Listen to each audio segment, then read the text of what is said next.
It was a gruesome story here in San Antonio, so gruesome it was all over the internet, viral, and also then made it to the pages of Ripley's Believe It or Not.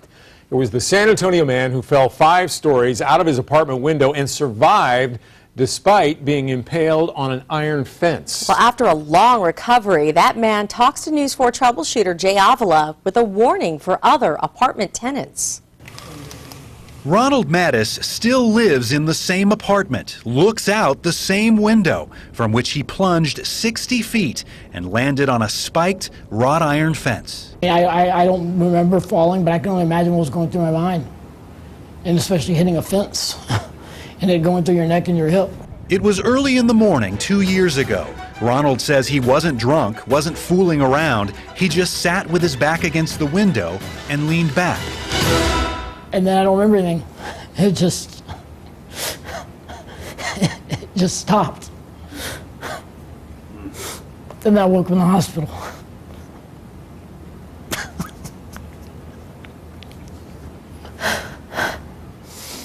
It's probably for the best that Mattis doesn't remember much. Horrified patrons in a bar on the bottom floor witnessed the end of his fall when he became impaled on the fence in front of the apartments. A piece of this was sticking through his neck. It impaled through his neck and he was still conscious. He was talking. EMS cut the fence and rushed Mattis to the hospital with a piece still protruding from his neck.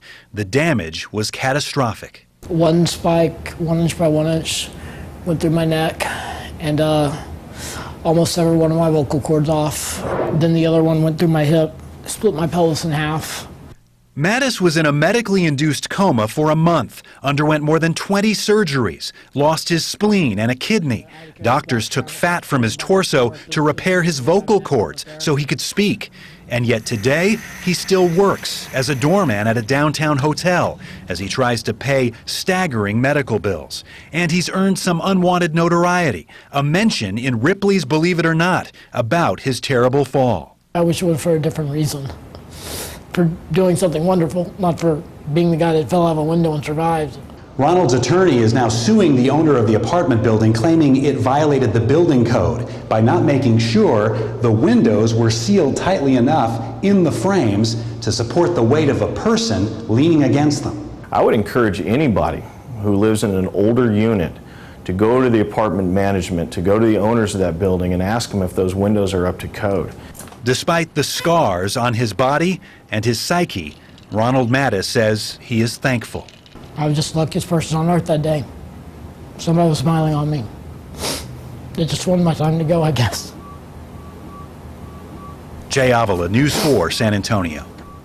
Clearly, he's still very emotional, obviously, over this event. Unbelievable that he is alive. Just amazing. Wow. Now, again, this is the subject of the lawsuit. We have called the Maverick Apartments to ask them a question about the windows. We're still waiting to hear back from them, and we'll let you know when we get their take on his fall.